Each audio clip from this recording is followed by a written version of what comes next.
Welcome to Concussion Talk podcast, episode 134. I'm talking to Charmaine Noronha, who is a journalist with the Associated Press and Huffington Post, Canada, and from the Star before and she's I want to talk to her because she wrote an article for Chatelaine, which is a Canadian magazine, and about her own concussion and brain injury. So I want to talk to her. I saw that. I want to talk about that because it's fascinating when you actually somebody who write explains details well about what she went through and how it feels and everything. So I think it's important to talk to somebody like Charmaine. But first, I guess just remind everybody that I have a merch store now. So concussiontalk.com, go on merch page.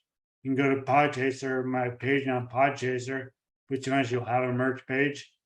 And so I'm selling hoodies, t-shirts, mugs, notebooks, masks, like stickers, a whole bunch of stuff. So please check it out. And then before I start, I would like to just remind everybody of my sponsor, remind everybody of my sponsor, HeadCheck Health. So HeadCheck Health bridges the gaps in concussion care through simple, powerful technology. Join organizations like the Canadian Football League, Track Factory Racing, the Canadian Junior Hockey League, Eastern Washington University, and Volleyball Canada. We rely on HeadCheck Health to improve communication and optimize care. Visit headcheckhealth.com for more. And after that, so Charmaine, thank you for joining me. And I gave a very profound introduction to you, but just introduce yourself to everybody. Sure. Thanks for having me. I have a bit of a hoarse voice today, so apologies for that. As you said, I'm a journalist. I am not with the AP anymore, but I was with the Associated Press for about 11 years as a reporter covering Canadian news for an international audience, and then went on to be a reporter for HuffPost, and now I'm freelance. And I've sustained 2 concussions. Because you wrote about your first one, and you mentioned when I messaged you about your second one you sustained after the article was written, or I guess after it was written, or before published, or after it published, I guess. But so I would like to just go through the article. So how did you sustain your first concussion? In a pretty unusual way, I would say. Sounds like it, yeah. I had just attended a yoga class with someone, and after the class, she had wanted photos of herself in front of these butterfly wings outside of the studio, and she was trying to do it via headstand and needed help to lift her legs up to do the headstand. And so I was kind of leaning over her to help her lift her legs up, and her heel kicked me in the jaw, and my head ricocheted back. But I had no idea that it was a concussion. Like I'd had sort of a dislocated jaw, and my mouth was bleeding and swollen. And you explained the article a bit about there's like a nerve or in your jaw. You meant that the hit that's easy get knocked out when you hit in the jaw, or that's just because your head spins and your brain knocks off. That's what they think, at least. Well, exactly. Yeah, that's essentially why it's like the boxer's right hook is a pretty deadly shot at reason, because it almost renders you instantaneously concussed, because there's almost no way your brain can move at the same speed as your skull. So there's going to be friction and traction. Right. No, and you explained well about like how you felt, like why you went to see a doctor. So, and but what you wrote, it sounds like you had an excellent doctor, really up on head brain injury, and just I mean, to say you're lucky, it's a weird thing to say, but someone's in brain injury. But I mean, because I've heard from so many people who are doctors don't know much, but just no fault of their own, just it's just not something they're exposed to really. So but you obviously got someone who was very, No, so I didn't when did you, actually. no? No, that's I kind of write about that in the article, is that I actually had a really difficult journey actually Yeah. with both TBIs in terms of getting any type of medical care. Like But so yeah, basically, your doctor seemed to understand, your doctor explained to you what happens and seem to know what's going on there, at least your physician. I don't know when you saw this one that you mentioned in the article, but just explain, like, when you realized I should probably see someone about this, because you weren't knocked out immediately, right? no, in fact, So when did you decide that I should go to the hospital or I should see a doctor? And it was basically the next day when I was struggling to sort of lift my body out of bed. Like I couldn't almost be vertical. I had having to lie down, and initially I had just thought that was because of all the blood that was rushing to my face. yeah, And I had actually called were the you woman. you're very swollen? Sorry. Yeah, I was super swollen Yeah. and I was bruised. So I had called the woman who had issued the kick, Yeah. and she was the one that said, "I think you might have a concussion." And I was I was kind of shocked because I had limited knowledge of concussions. I sort of Yeah. thought they were relegated to pro athletes, and so I didn't take a blow to the head, and I didn't Yeah. even really sort of hit my head that hard, but it was the force of my head ricocheting back was enough to create a concussed Yeah. effect. And so it was then that I went to a walk-in clinic and sort of like got very limited advice of no screens, stay in a dark room for sort of a week, take a week off work, and that was kind of it. And then a week That was later, when was that? that was in 2017, July. Because I know now they're saying that, stay in that room because there's you mentioned that a physician, I'm not sure what stage there's not said they should get, or you read you the conflicting advice, like, walking but not too much activity, and get some activity and not too much, and stay in a dark room but don't always stay in a dark room, and like you're conflicting ideas of what to do. And so I know now it's like not necessarily staying in a dark room, but no activity is not considered a good move, because I know physical activity after concussion, getting out there at least, like, is Oh yeah, no, important. it's that's the thing, is like it's such evolving research that for so long that was the protocol, was to sit in a dark room, Yeah. and that's what I was told initially. And that sort of week that I was told to stay in that room essentially turned into months, which then turned into an entire year. And I didn't know at the time that that was actually doing a lot more harm to my brain than than I thought it was doing good. And a year after that concussion, I managed to get an amazing job as a senior editor at HuffPost, and it was the first time in my career that I'd ever struggled with a job. Okay. Yeah, and I realize now that's because sort of my brain had atrophied for a year of not Yeah. rehabbing it and sitting in that dark room and kind of trying to protect it and shield it away from like sensory experiences, because I thought that that's what you were supposed to do, because that's kind of all I was sort of told at the Yeah. time. So Um, sorry. no, What kind of symptoms would you, when you say you're saying dark room, or when you're trying to do work at the HuffPost or anywhere really, trying to do some sort of activity for your brain, what symptoms would you get? I had really intense head pressure for a long time, for many months. I had pretty brutal nausea. I had noise and light sensitivity. I had brain fog, confusion, sort of like easily overwhelmed, insomnia, and so I think like the combination of that, Whole again.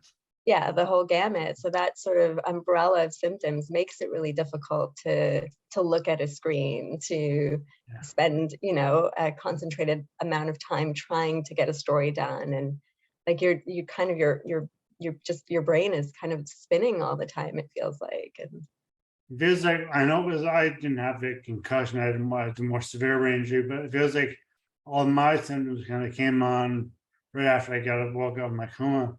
So I kind of experienced them quickly, and I really didn't know what was going on anyway. But and I, of course, I had it years after of just making normal. But so can you explain? So even I'm not really sure what brain fog means to different people. So what, when you say you experienced some brain fog, I understand obviously head pressure and light sensitivity and noise sensitivity. But when you say brain fog, what would you do? Can you in any way describe it, or?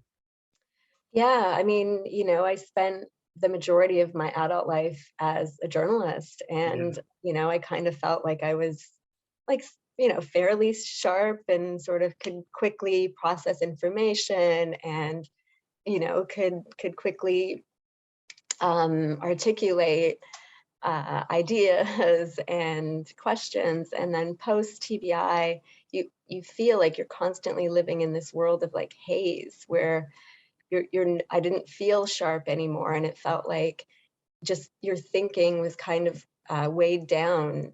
Like it would take longer to process information, and even if I did process information, it would often just dissipate really quickly. And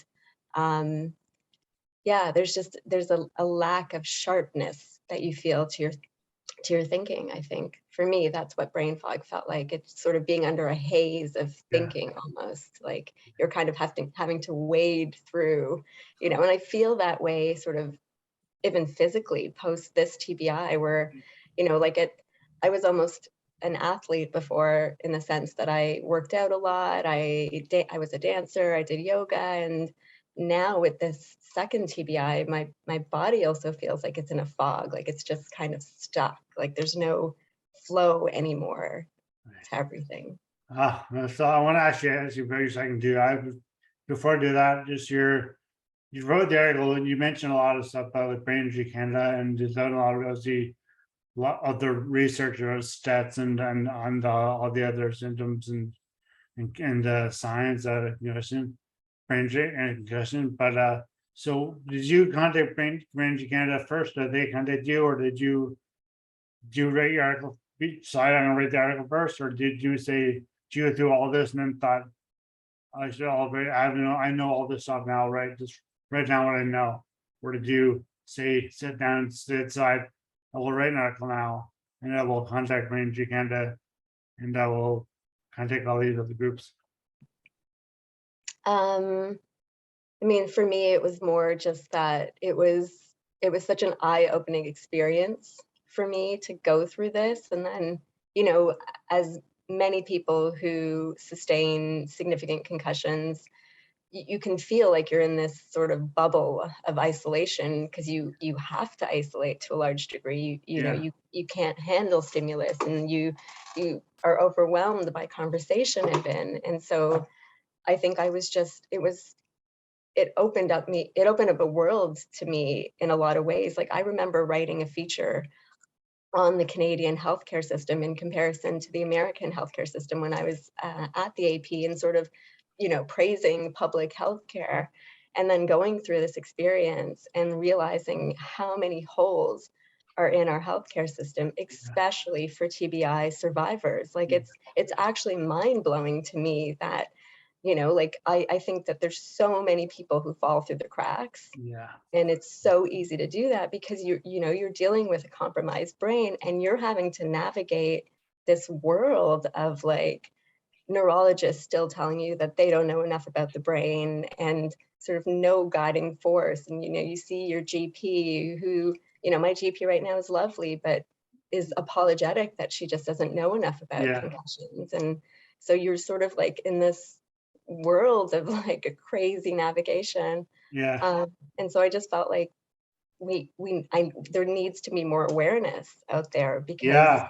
I mean, without that awareness, there's so many things that happen. Like we don't get the same funding dollars that say cancer gets. No. So it feels like there's like sort of we're bereft of like research, like real progressive research here. You know, like I'm considering going to a clinic in the States now because I feel like I've struggled so much trying to get like proper like TBI protocol and help, and like we don't have an integrative system of healthcare here, and that to me is paramount for a TBI because you know it's your governing organ. Once that's injured, every part of you is injured, but yet we have sort of this like disparate system where you see someone for one thing and then someone else for someone else, and no one's really talking and no one's sort of looking at you holistically and being like, you know, yes, all your metabolic systems are altered, your CNS, your ANS, like there's so many things that no one ever tells you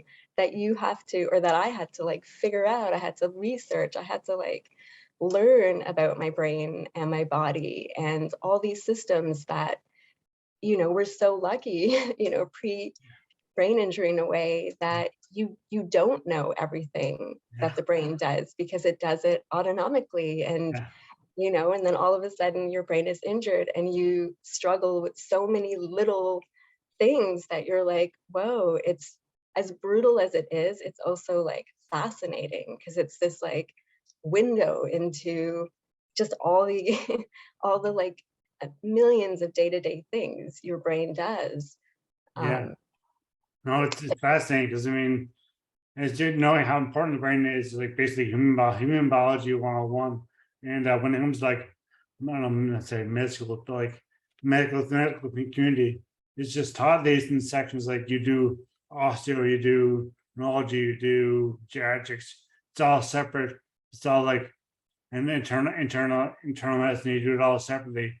Whereas and the brain is just seems to be forgotten about, even though it's the most important organ in the organ, if I can call it organ in the body. It's a brain organ. It's like just a command center, really. And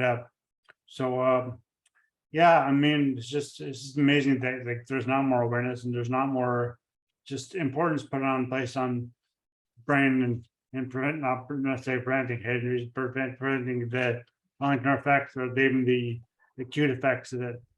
And so I think that's just something that I mean all you can really do is to try to raise awareness as you did just by writing an article, and I'm trying to do by podcast. And that's I mean, all we can do really. And so I just wanted, so I know about your, just from reading the article, your first concussion, but your second one I am totally in the dark about. So what happened for number two? So the first one was in 2017 and it took about 3 years for me to fully recover from it. And by 2020, I kind of felt like I was finally back to being healthy and happy. And, you know, I started January 2020 at an ashram in Northern California. And then I went to Portugal for work in February. I came back to essentially what was like the end of the world and the start of COVID. And I still felt like I was kind of thriving. Like I had a steady freelance contract with the Toronto Star. I was going for these long sort of nature walks. I was doing all the Zoom yoga and dance classes. And then my sister took me to Hamilton to go hiking on my birthday and visit the botanical gardens. And on the way home, got into a car accident. And actually, like at the minute it happened, the first thought I had was like, I literally was like, please don't let this be another concussion. Like, and I kind of for like a week after kept trying to use like the power of positive thinking and, you know, sort of just saying like, it's not, I'm fine, it's not. And then, I mean, there was no power of positive thinking / denial. Yeah, I mean, there was no denying it. It looked like an anvil felt like it was crushing my head. And so, I knew then and there. What did you learn from your first concussion, or did you learn from writing about your first concussion, because you've written there by this point?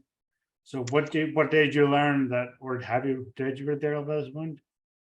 Had you written the first article? had you written the first article by this point? Yeah, I had, Yeah. because I What? didn't, I didn't think that I was gonna have to go through that Yeah. again, I can see Um, it. I guess I probably would have mentioned that if you had gone through the second one.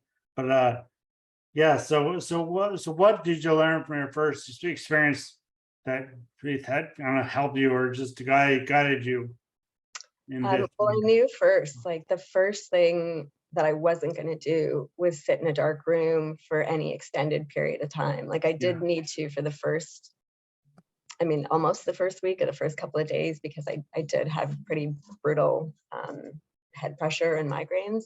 Yeah. But I knew right away that I wanted to be proactive and sort of like start rehab and get the ball rolling and do sort of actively or do an active rehab program to sort of get things started.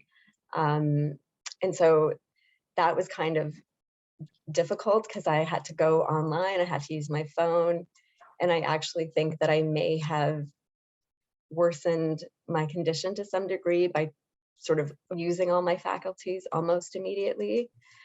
So I ended up sort of struggling after the first week with like speech paralysis and walking and things that just kind of felt not okay. And so I went back, or I went to Sunnybrook to their TBI clinic or the ER, because I knew that That they had. Sandbrook is a hospital in Toronto for those who don't know or even just don't know. But so what kind of rehab did you go through? Did you Um, the second time? yeah, so that's like it's still been in what feels like an confoundingly difficult journey, because I got, I saw a neurologist at Sunnybrook.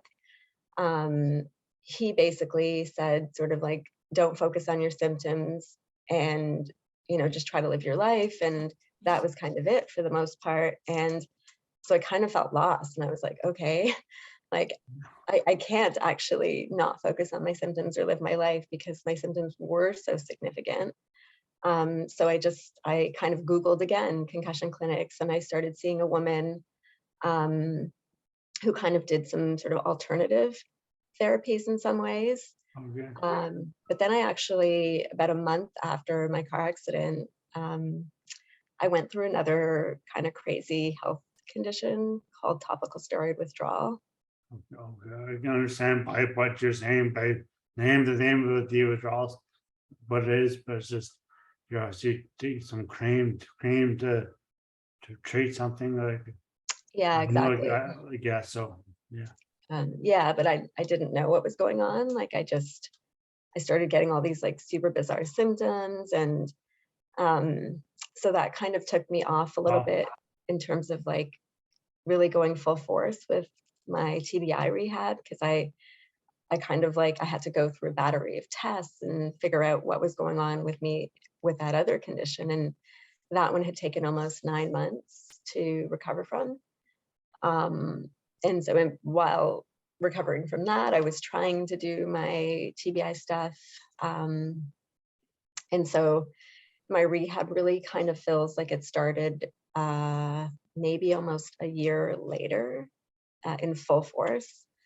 And in terms of rehab, I've tried a ton of different things. I've seen a physiotherapist. I'm currently still doing osteo and cranial. Um, for a couple of months, I was seeing a neuro chiro Okay. um, that I had to sort of travel like quite far to, but it was one of the only people who I had found in Ontario that treated dysautonomia. All right. Yeah. She just did an article.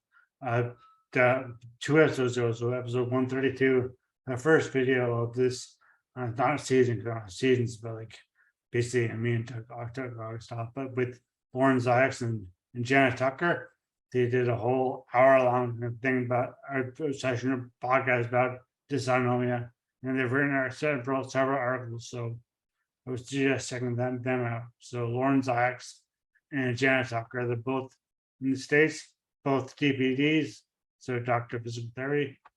And yeah, there's some great research and they know a lot about dysautonomia and they speak to it about for half an hour.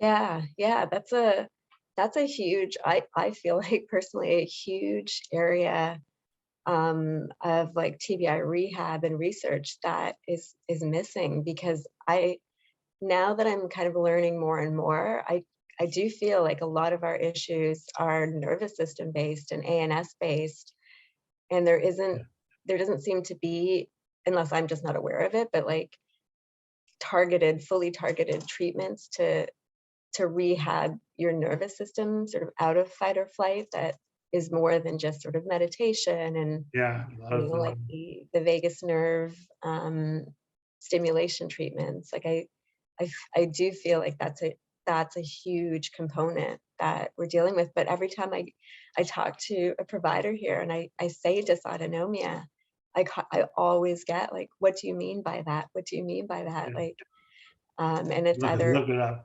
Yeah, yeah, and so that can feel like also the frustrating part about trying to get medical care here, where you're kind of like coming to them with like, oh, this is going on, or how about this, and they're sort of like, oh, we don't know about that, or there yeah. isn't enough evidence to suggest these Yeah, things. that's I find that that's a thing now, that like we know, just in brain injury, but also in society in general, we know enough to ask questions, to question things, but we don't know enough to answer them. Like we know enough to say like your topical steroid withdrawal and your brain injury. So you're thinking, okay, well, I had a brain injury and that affects this. So it could be because my concussion that I'm getting distraction for such and such.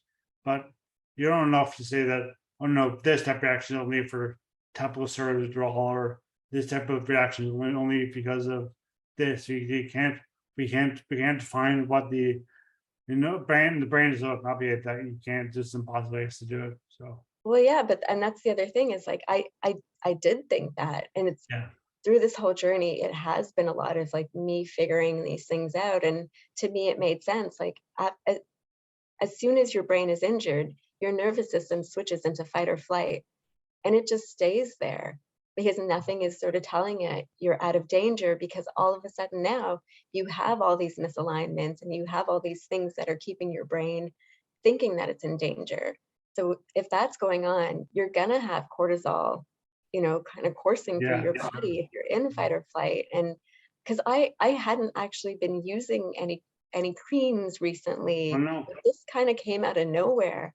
And I do believe that there is a connection here to sort of elevated stress levels and trauma to the body that kind of like fueled this whole other situation. Because as we all know, that people with TBI then can experience so many other like secondary illnesses. Like it kind Yeah, of blew my mind to go from being a really kind of healthy, happy person with like almost no health issues, except for sort of, I did have eczema as a yeah, child, me baby. too. So Yeah, I've had, but that was kind of it. I've And had before that. So yeah, yeah, and to go from that to sort of like, having a car accident and then the TBI, and then all of a sudden this like host of other things because of all these changes in your body, and yeah, because you do have adrenaline and cortisol coursing through your body for extended periods of time. And like I think that is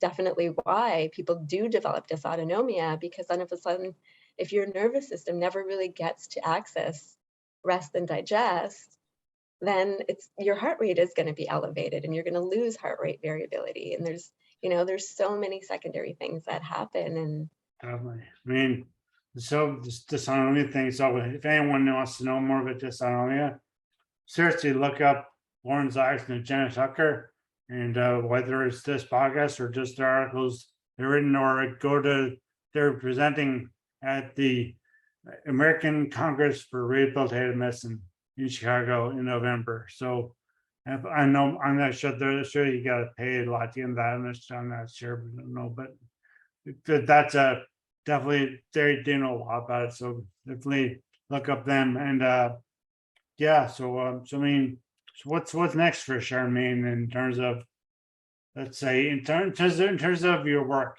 in terms of your freelancing now? So do you have anything in the pipe that's, or name the pipe, not that though, not, I know there's like journalistic terms being named the pipe, but like, I mean, just in general, what's coming up for you? I've kind of been focusing a little bit on travel writing. So I've been kind of getting back into that. And I'm slowly kind of just getting back into things actually. Um, a lot of people have sort of suggested writing a book um, I, about TBI, but I'm kind of I'm in a bit of a torn space because it's all work and what's energy. well, yeah, it's a lot of work and energy, and because I've been recovering for what now feels like 2 years for this Yeah, TBI, but yeah, then they were back to back, so almost 5 years altogether, and there's yeah, sort of a huge part of me that just kind of wants to leave this yeah, space and kind of get back to like yeah. life.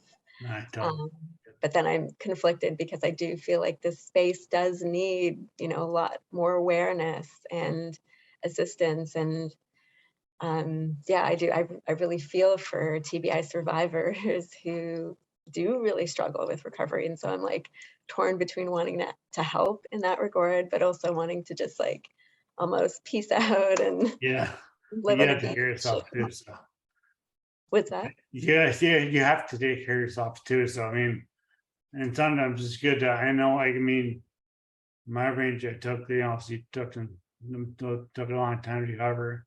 So I think I've been, but just starting and then even if you don't take as long as you think away from it, but even like just because you always think about it, but like I don't know how I'm because I mean it's such an important part of my life that it's just. But I find even just like the summer for being just a month away, just enjoying the outside and being and doing like some stuff and not putting too much, not putting any pressure on myself to produce a podcast or to do anything like that. Just to enjoy just everything around, like just outside, really nature and just and that even just a small window of that can be so beneficial. I find. 100%. I started to feel like I turned a corner in January of last year, Yeah, or this January that just passed, and I was like desperate to travel because I did feel like I really needed a deep nervous system reset. right. Um, but I was kind of a little bit weary of traveling on my own. So where'd you go? I went to Antigua, but not until April. Okay. Uh, um, and and then Jamaica. And I would say that those 3 weeks of my life, Yeah, probably they were the best.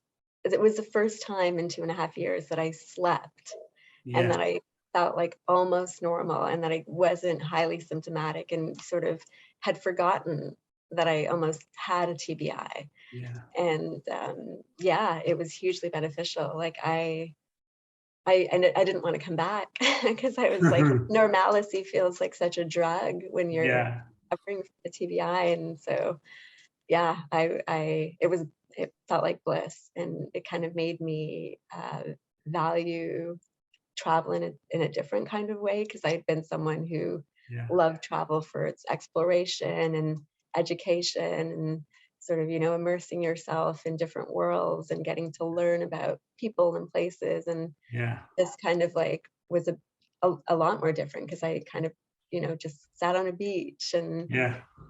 rested, sort of really fully rested and like took self-care. That's such an important part of recovery, just to rest and just realize that life goes on and life is just more than just your brain injury or so it's just I think I shouldn't say this like I'm being very authoritative about what it is, but to me for me it's just let's just step back and just recovery is so important. Just rest is so important, just an important part that people always forget.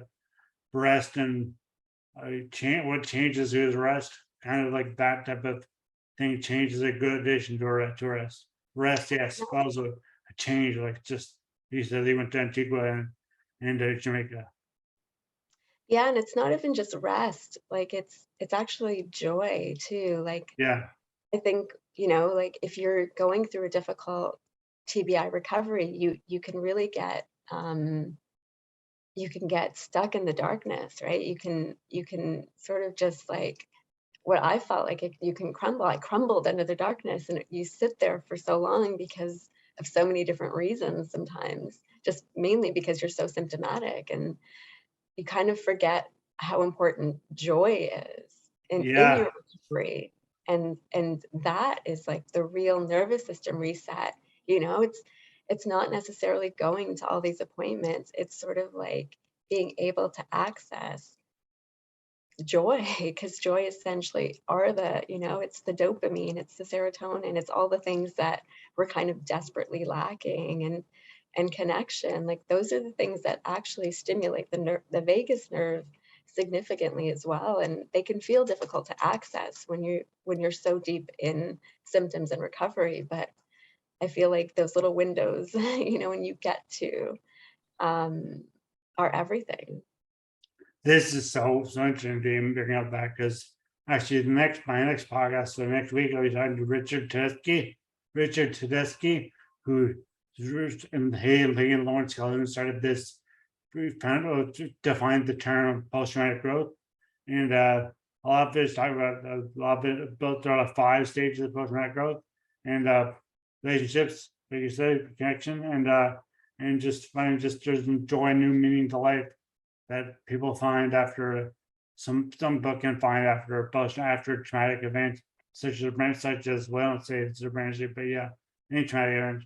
And so I think that's just just so well fits so well into what I've just been doing this month, and dysautonomia, and like last week was, which weeks ago now, was treatment for acute concussions with Dr. Jake Van Langen. He is designing a drug now that probably could treat the very acute concussion. So like in minutes after like a suspected concussion. But also dysautonomia was the week before that with Lauren and Jenna, and then with Richard Dusky next week, and you've kind of just touched on all of it with your injury, your experience with this whole past almost 5 years, you said. So I think that's just, and it's also it's a good note to end on. So I think thank you so much for being doing this podcast. And as I was going to say, everyone busy before the podcast that I will now end the recording, the video recording, but I don't want to be that they say hang up on you and just let's just say I'll say goodbye and thank you so much. And then I will talk to you after I stop the recording. So thank you. Thank you for having me. And also I guess before I start recording, I'll just mention to everyone that please just subscribe, rate, review Concussion Talk podcast wherever you get podcasts. Follow me at Concussion Talk on Twitter, Instagram, Facebook, and visit my merch store at concussiontalk.com. And you can, it's TeePublic is the, anyways, those shirts, hoodies, notebooks, masks, mugs, a bunch of stickers, like there's the wall art, there's all that stuff. So you search and find, look, get my website up and search the store, which is TeePublic. So thanks, Ian, and I will now stop recording. So yeah, thank you. Thanks a lot. Thanks, Nick.